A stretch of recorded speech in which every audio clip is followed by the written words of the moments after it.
नमस्कार सभी साथियों को एक बार फिर से स्वागत है आपका कुचमन ऑनलाइन क्लासेस के इस डिजिटल प्लेटफॉर्म पर। चतुर्थ श्रेणी कर्मचारी भर्ती के कंप्यूटर के जो टॉपिक टेस्ट की सीरीज चल रही है, आज उसका अपना दूसरा टेस्ट होगा। अपना आज का जो टॉपिक है वो है हार्डवेयर एंड सॉफ्टवेयर। अपना पहला एक टेस्ट हो चुका है, आप सभी ने उम्मीद करता हूँ बहुत अच्छे से टेस्ट दिया होगा, सभी ने अच्छे स्कोर किया होगा। अगर नहीं किया है तो अपन फिर से एक बार कर लेंगे। आज कोशिश करना है कि ये जो 50 क्वेश्चन है इनमें कम से कम आप 45 क्वेश्चन अटेंड करेंगे, उनको राइट करेंगे और कमेंट में एक बार बताएंगे कि आपके कितने क्वेश्चन सही है। दूसरे टेस्ट के ऊपर चलते हैं अपन हार्डवेयर एंड सॉफ्टवेयर के। अपना जो पहला क्वेश्चन आ रहा है कि सीपीयू का पूरा नाम क्या है। अब तक का सबसे इजी क्वेश्चन आ रहा है, सीपीयू का पूरा नाम बताइए भाई क्या है। Central power unit, central processing unit, central print unit या कंप्यूटर प्राइमरी यूनिट। जल्दी से कमेंट करके बताएंगे कि सीपीयू की फुल फॉर्म क्या है। सीपीयू की फुल फॉर्म है भाई आपके central processing unit.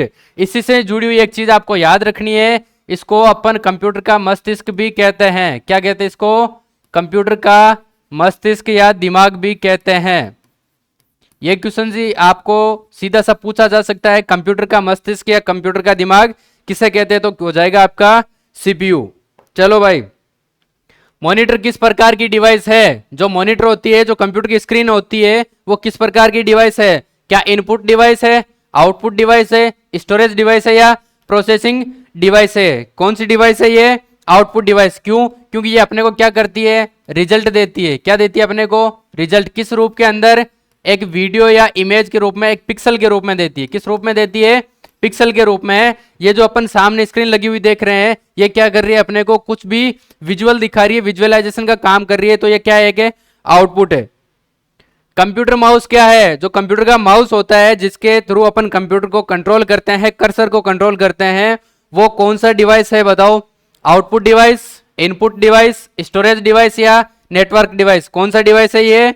Input device. कौन सा डिवाइस है? Input device. क्यों? क्योंकि इसके थ्रू अपन क्या करते हैं? डेटा को इनपुट करते हैं। क्या करते हैं? इसके थ्रू डेटा इनपुट होता है। अरे भाई, कंप्यूटर को अपन इंस्ट्रक्शन किसके थ्रू देते हैं? माउस के थ्रू। डेटा को क्या करते हैं? इनपुट करते हैं। तो ये कौन सा डिवाइस है आपका? Input device. कौन सा डिवाइस है? Input device. अगला क्वेश्चन चलो। हार्ड डिस्क किस प्रकार की मेमोरी है? हार्ड डिस्क किस प्रकार की मेमोरी है? हार्ड डिस्क जानते हो सभी लोग, क्या होती है हार्ड डिस्क? जैसे आपकी यूएसबी होती है, उसी प्रकार से जो स्टोरेज करने की क्षमता जिसके अंदर ज्यादा होती है, जैसे 1 टीबी की हार्ड डिस्क आती है, 2 टीबी की आती है। तो ये हार्ड डिस्क किस प्रकार की मेमोरी है? क्या ये वोलेटाइल है, अस्थायी मेमोरी है, स्थायी मेमोरी है या कैश मेमोरी है? बताओ देखें। क्या ये वोलेटाइल मेमोरी है? क्या ये अस्थायी मेमोरी है? क्या ये स्थायी मेमोरी है या कैश मेमोरी है? तो ये कौन सी है? स्थायी। क्यों? क्योंकि ये क्या करती है? डेटा को परमानेंट सेव करती है। डेटा को क्या करती है? परमानेंट सेव करती है। ऐसे नहीं है कि एक बार लगा के डेटा डाल दिया और जैसे उसको बाहर निकाला तो इसमें से डेटा डिलीट नहीं होता है, ये स्थायी मेमोरी। ठीक है, अगले क्वेश्चन पे चलते हैं। रैम का कार्य क्या होता है? सबसे पहले तो रैम की फुल फॉर्म बताएंगे। इजी सा क्वेश्चन है, कमेंट में आपको टास्क दे रहा हूं, रैम की फुल फॉर्म क्या होती है? अब देखो इसका कार्य क्या है। स्थायी डेटा को संग्रहण, अस्थायी डेटा का संग्रहण, डेटा को हटाना या कंप्यूटर को बंद करना। क्या होता है भाई इसका? अस्थायी डेटा संग्रहण। क्या होता है? अस्थायी। ये क्या करेगी? आपकी टेम्परेरी डेटा सेव करेगी। क्या करेगी? टेम्परेरी डेटा सेव करेगी। ठीक है, जो हार्ड डिस्क थी वो तो क्या करती थी? परमानेंट। और जो रैम है ये क्या कर रही है? आपकी टेम्परेरी अस्थायी डेटा को संग्रहण करती है। कीबोर्ड किस प्रकार की डिवाइस है? देखो अभी तक जो 10 नंबर तक आएंगे आपके इजी इजी क्वेश्चंस आ रहे हैं, इसके बाद में इसका लेवल भी हाई होगा। तो जल्दी से बताओ देखें, कीबोर्ड किस प्रकार की डिवाइस है? आउटपुट डिवाइस है, स्टोरेज डिवाइस है, इनपुट डिवाइस है या प्रोसेसिंग डिवाइस है? जल्दी से बताएंगे कौन सी है? Input device. कौन सी है? Input device. जैसे माउस की सहायता से अपन क्या कर रहे थे?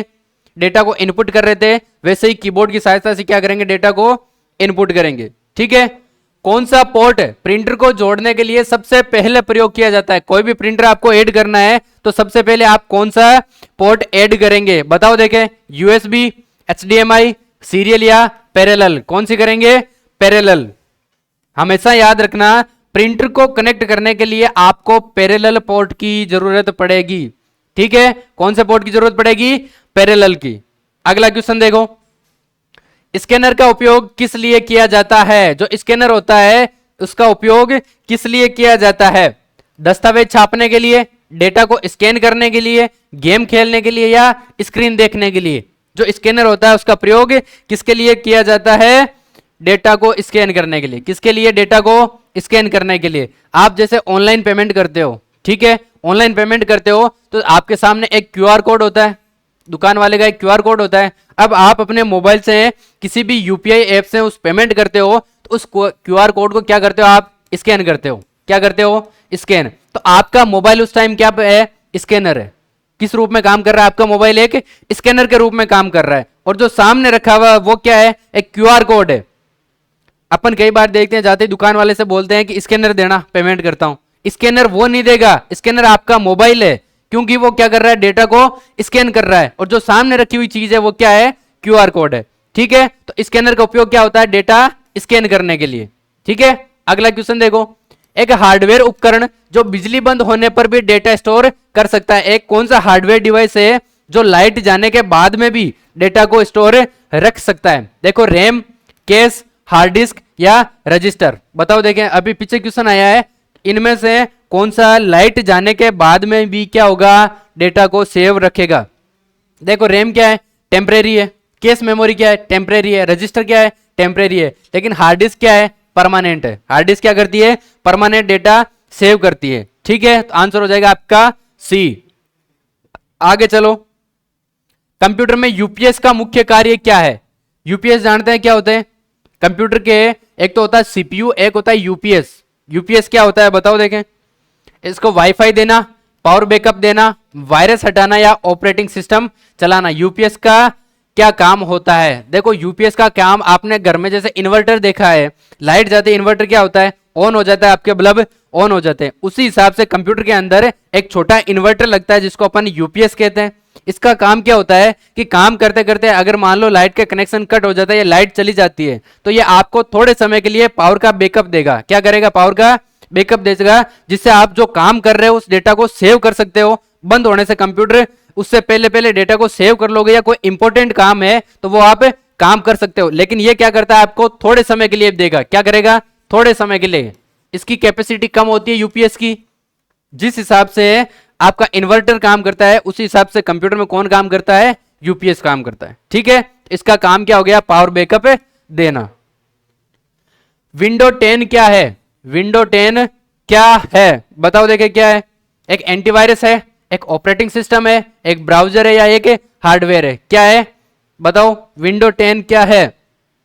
देखो, विंडो 10 क्या है? एक ऑपरेटिंग सिस्टम है। क्या है? एक ऑपरेटिंग सिस्टम। अब ऑपरेटिंग सिस्टम क्या होता है कि किसी भी कंप्यूटर को, किसी भी सीपीयू को चलाने के लिए, ऑपरेट करने के लिए उसके अंदर ऑपरेटिंग सिस्टम होना जरूरी है। क्या जरूरी है उसके अंदर? Operating system. इसके अपन एग्जांपल देखें तो जो विंडो है इसका एग्जांपल है। अपन इसका देख सकते हैं, एक लिनक्स नाम आता है। अरे लिनक्स नाम सुना है, वो भी किसका है? ऑपरेटिंग सिस्टम का। तो कंप्यूटर को चलाने के लिए, फंक्शनेबल करने के लिए किसकी जरूरत पड़ेगी आपको? ऑपरेटिंग सिस्टम की। एमएस वर्ड का उपयोग किसके लिए होता है? जो एमएस वर्ड है, एमएस ऑफिस का एक पार्ट है, माइक्रोसॉफ्ट ऑफिस का एक पार्ट है, माइक्रोसॉफ्ट वर्ड। ये किसके लिए उपयोग में होता है बताओ देखें। वीडियो एडिटिंग के लिए, प्रोग्रामिंग के लिए, डॉक्यूमेंट बनाने के लिए या ऑडियो रिकॉर्डिंग करने के लिए? किसके लिए होता है ये? डॉक्यूमेंट बनाने के लिए। एमएस वर्ड का काम क्या होगा? डॉक्यूमेंट बनाने के लिए। इसके अंदर जो फाइल बनती है अपन उसको क्या बोलते हैं? डॉक्यूमेंट। क्या बोलते हैं? इसके अंदर जो बनेगी फाइल, एमएस वर्ड की फाइल को क्या बोला जाता है? डॉक्यूमेंट बोला जाता है। क्या बोला जाता है भाई? डॉक्यूमेंट बोला जाता है। यहां पर मैं तुम्हारे लिए एक क्वेश्चन रख रहा हूं कि इसका एक्सटेंशन क्या होता है? इसका एक्सटेंशन क्या होता है? एमएस वर्ड का एक्सटेंशन कमेंट में जल्दी से बताएंगे। आगे चलो, कंप्यूटर वायरस क्या है? कंप्यूटर के अंदर जो वायरस होता है वो क्या होता है? एक सॉफ्टवेयर होता है, एक हार्डवेयर होता है, एक पावर डिवाइस होता है या एक नेटवर्क होता है? बताओ क्या होता है? ये एक सॉफ्टवेयर होता है। लेकिन कौन सा सॉफ्टवेयर होता है? ये मैलवेयर सॉफ्टवेयर। कौन सा होता है? Malware software. आपका एक हानिकारक सॉफ्टवेयर होता है।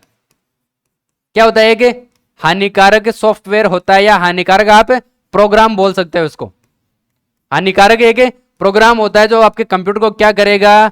हानि पहुंचाएगा। किस हिसाब से? जैसे मान लो कि हैकर्स जो होते हैं वो क्या करते हैं? आपके सिस्टम के अंदर कुछ ऐसे प्रोग्राम, कुछ ऐसे हानिकारक प्रोग्राम डालते हैं जिससे वो आपके कंप्यूटर को हानि पहुंचा सकते हैं, उसको हैक कर सकते हैं या आपको उसके थ्रू ब्लैकमेल कर सकते हैं। तो कंप्यूटर वायरस क्या है कि सॉफ्टवेयर है, लेकिन कौन सा सॉफ्टवेयर है ये हमेशा याद रखना, ये मेलवेयर सॉफ्टवेयर है।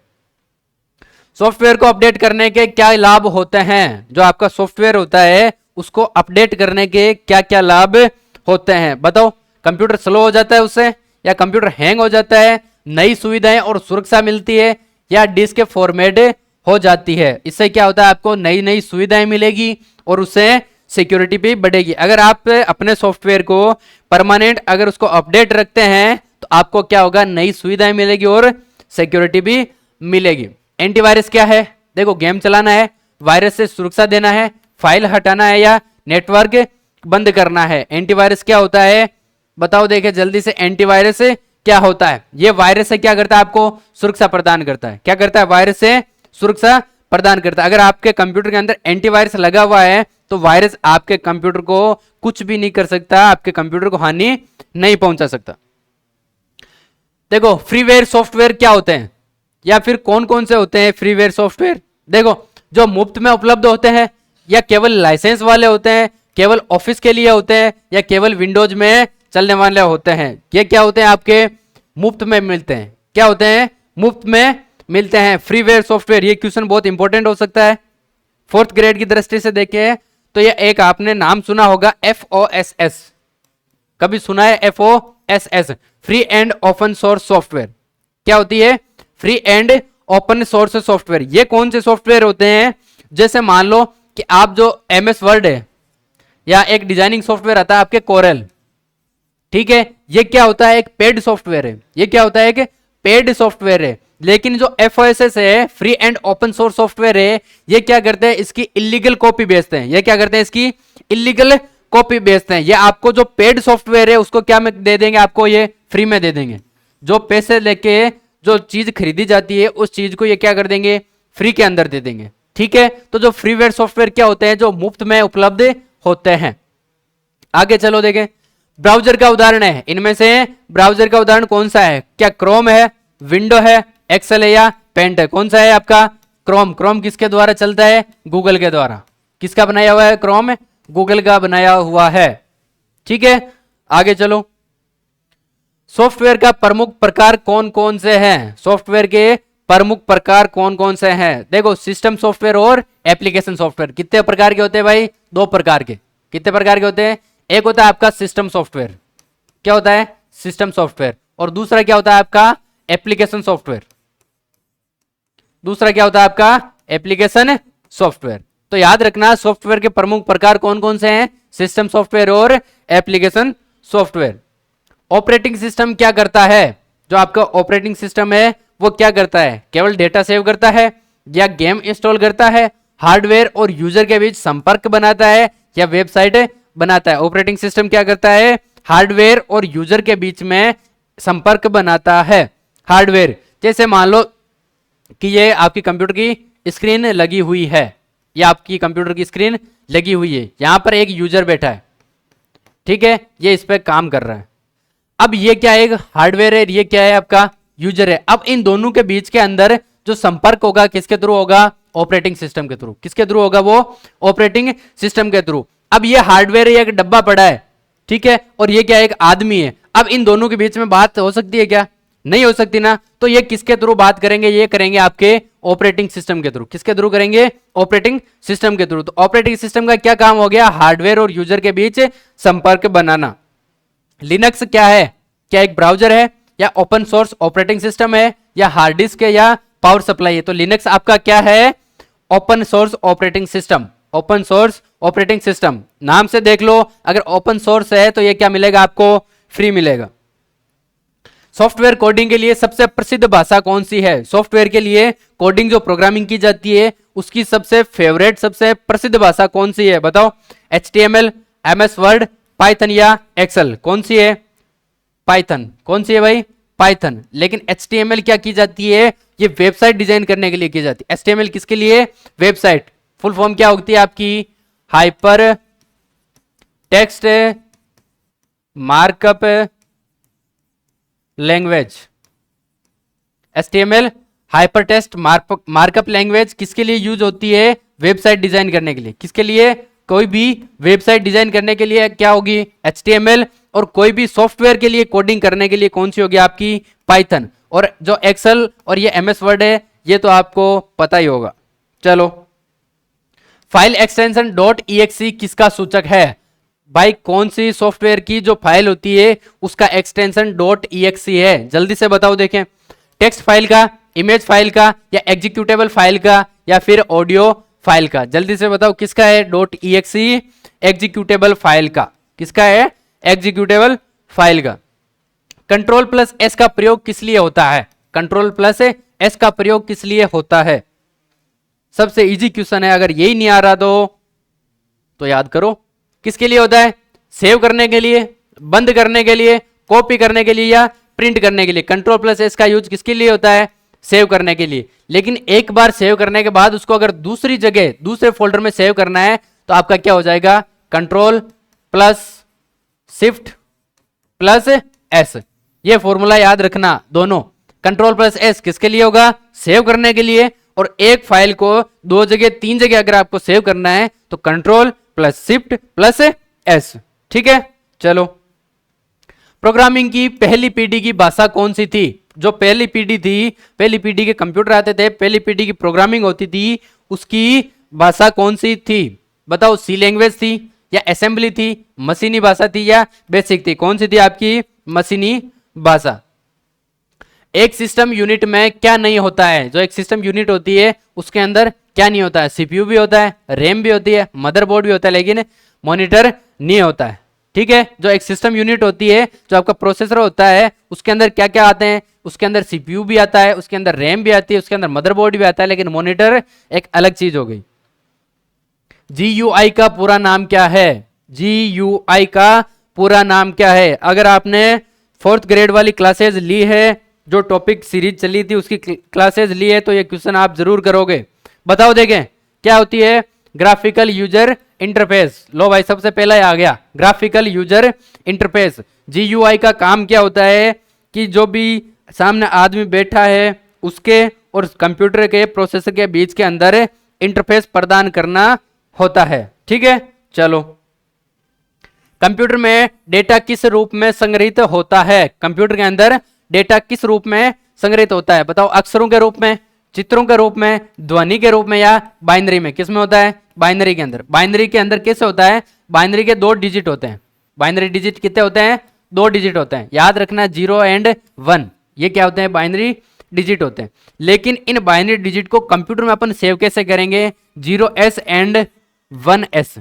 कैसे करेंगे? 0s and 1s। जो कंप्यूटर होगा वो डेटा को किस रूप में रखता है अपने पास? 0s एंड 1s के अंदर। ठीक है, इनको अपन बोलते क्या है? Binary digits. क्या बोलते हैं इनको? Binary digit. 2 प्रकार के डिजिट होते हैं, एक तो 0 और एक 1।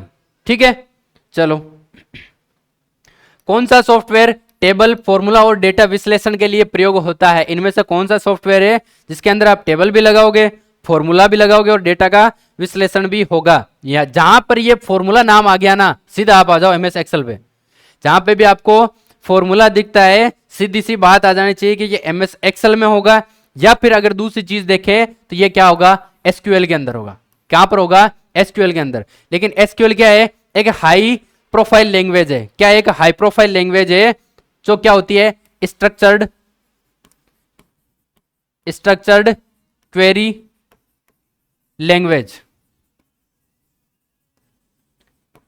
ये सेम टू सेम एक्सेल की तरह काम करती है। क्या करती है? ये एक्सेल की तरह काम करती है। इसके अंदर भी न्यूमेरिकल डेटा का विश्लेषण होता है, न्यूमेरिकल डेटा सेव होता है, इसके अंदर भी फॉर्मूलाज लगते हैं जिस हिसाब से एक्सेल लगता है। तो जहां पे भी आपको नाम दिख जाए कि जहां पर फॉर्मूला काम में आ रहा है तो वो सॉफ्टवेयर कौन सा हो गया? या तो एक्सेल होगा या SQL होगा। अगला क्वेश्चन, ओपन सोर्स सॉफ्टवेयर का क्या क्या लाभ है? जल्दी से बताओ भाई, ओपन सोर्स सॉफ्टवेयर के क्या क्या लाभ है? जल्दी से बताएंगे ओपन सोर्स सॉफ्टवेयर के क्या क्या लाभ है। देखो, केवल एक OS में चलता है, कोड नहीं देखा जा सकता, इसका कोड सार्वजनिक होता है, या ये हमेशा पेड होता है? जल्दी से बताओ, इसका क्या होता है? इसका कोड सार्वजनिक नहीं होता, इसका कोड सबको दिखाई नहीं देता है। ओपन सोर्स सॉफ्टवेयर होंगे, ये कोड क्या होगा, सार्वजनिक, सॉरी इसका कोड क्या होगा, सार्वजनिक होता है, ये सबके लिए होता है। ठीक है, इसका कोड क्या होता है, सबके लिए होता है।